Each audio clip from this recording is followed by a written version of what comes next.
Alright, let's watch this video and learn something from it. I want everybody to watch this video and learn something from it. What's one thing you've done in your life that if you could go back in time, you would stop yourself from doing it? Let's have it.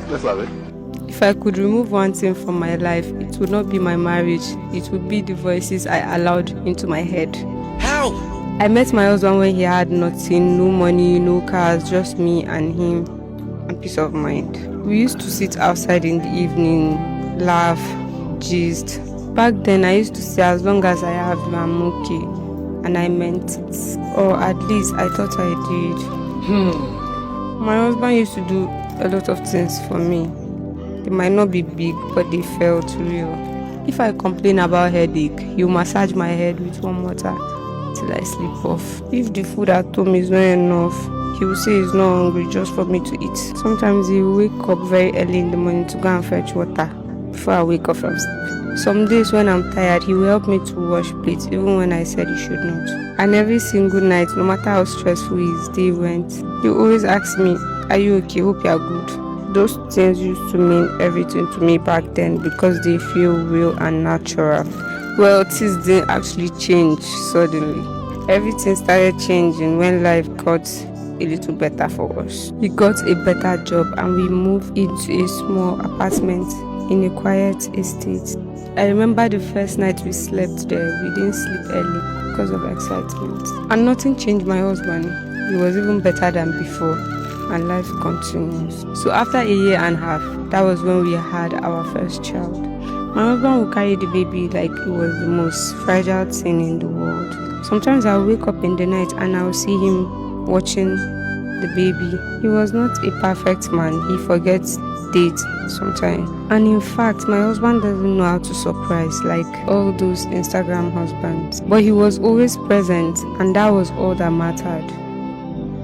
Then I met new friends in the estate, women who looked like they had everything together, always well dressed, talking about luxury life, and they called themselves estate boss ladies. At first, it was just a conversation, then slowly it became something else. I would meet them for tea and they would ask about my marriage, and I would tell them it is fine, my husband is trying, and they would laugh.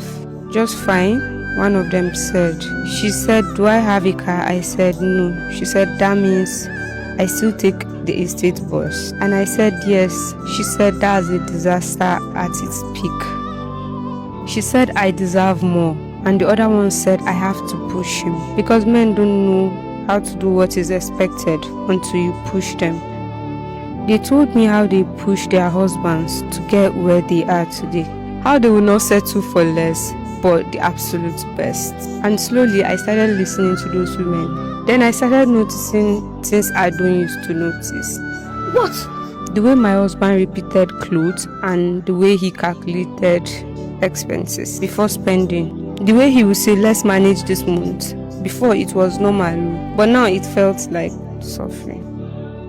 Even the things I once loved about this man started irritating me. When he asked, "Are you okay?" it started sounding as if it was a noise. When he could not afford something expensive, I would start comparing him with the estate men. I stopped seeing his effort. I started seeing his limitation. He was still being the man I once prayed for, but I wanted things different now. I remember the first time I disrespected him publicly. We were at a small gathering when someone made a joke about men who could not buy expensive things. And I laughed and said, "Some people here need to be ashamed of themselves." Then I looked at him. People understood and laughed, but he did not laugh. That night, he did not talk. He just asked me one question. "Do you still respect me?" But I didn't answer him because in my mind, I feel justified. My friends told me about this reaction. They called it first stage. That is denial stage, but you have no choice later than to accept it. I remember what our first lady in the group said. She said he will appreciate it later when he sees it in a bigger picture. Because if you did not pressure him, he will never grow. And when he doesn't, you'll be the one to suffer. Then I started pressuring him, complaining and comparing, and he changed slowly. He stopped gisting with me. Well, I was not bothered because according to the estate boss lady, she said that was the first stage and the second stage. Until one day when everything broke. That day, I don't know how everything got bad. I could have controlled everything, but I didn't. It started like every other argument. I kept talking about money and how he's not doing enough. But this time around, he didn't keep quiet. He looked at me tired and said, "When did you become like this?" And I felt attacked. And I said, "Like what?" He just shook his head and said, "We used to be okay." What changed? I laughed, but it wasn't even funny. You call this life okay? Always watching others live better and you're here talking about okay. He went quiet for a moment and said, "Since when did our marriage become a competition?" That question annoyed me. I now said, "Since I've started seeing what real men do for their wives."